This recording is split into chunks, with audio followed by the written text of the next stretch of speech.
Though it says Caribou Keepsakes now, the old wooden building on the corner of Carson and Front Street in Quesnel has been called many things before. One might say it's a building steeped in history, or perhaps the building is the history itself. The historic landmark built by G.B. Wright in the 1860s is perhaps most well known as the Hudson's Bay Company Building, a long-time historic hotspot in Quesnel. The Hudson's Bay at that point was operating out of Fort Alexandria, which is just north of Soda Creek. But in 1866, a decision was made to just basically close down Fort Alexandria as a trading post and a store. They operated it as a farm and grew supplies, and then opened stores in Quesnel and Barkerville. But this stage of the building's life wasn't without controversy. There's some dispute as whether the original Wright buildings are still there as part of the existing Hudson's Bay structure. They did a major renovation in 1881, so some people say they tore down the original building and built what is there. For over 50 years, the HBC building served as a fur trading post and also as a supplier for area miners. So it went through ups and downs. Sometimes it was profitable and other times it was not. But Quesnel lasted as a store for quite a long time. Just because of its location. It was this transshipment point. So it was crucial in supplying forts further north, like Fort St. James and Fort George and Stewart Lake. And it was the post office for Quesnel from the mid-1870s.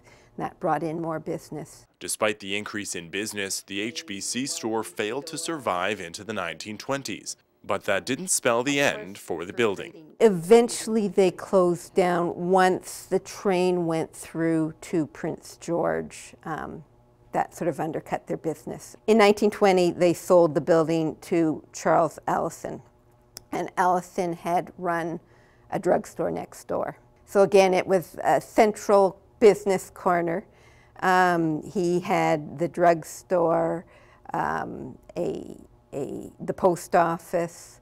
For a time, the telephone switchboard was there. He also had the palm room, which was an ice cream parlor with 8-foot palm trees and was considered quite exotic at the time. And he was a major businessman in Quesnel. In the museum, you'll find old ice cream glasses and spoons used as part of the palm room. It was like a coffee house and a restaurant, and so it's been in continuous operation. Now the city owns it and rents it to an artist co-op, so there's lots of interesting local crafts in the store. While Ellison was no doubt influential in the community, the original builder, G.B. Wright, is not forgotten. Right across from the building is an outdoor museum featuring, among other historical pieces, remnants of Wright's first sternwheeler. Directly across the street from the Hudson's Bay Building is a little area called, known locally as Heritage Corners. In the 1930s, the Miners Association put up the water wheel as a monument to all the mining, particularly in Barkerville, that took place in this area. There is the remains of the Enterprise boiler, and the Enterprise was the first sternwheeler that was built at Soda Creek by G.B. Wright. Just across the street is the Fraser River Bridge, and it's just gone through an extensive renovation, so they've preserved it as a walking bridge. Whether a fur trading post, an ice cream shop, or a gift shop, the historic value of the old HBC building is hardly up for dispute.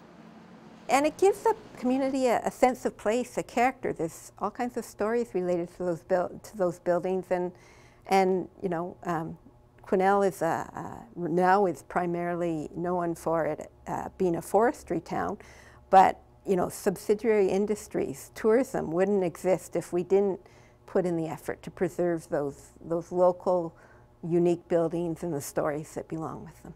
For more information on some of Quesnel's rich history, visit www.quesnelmuseum.ca.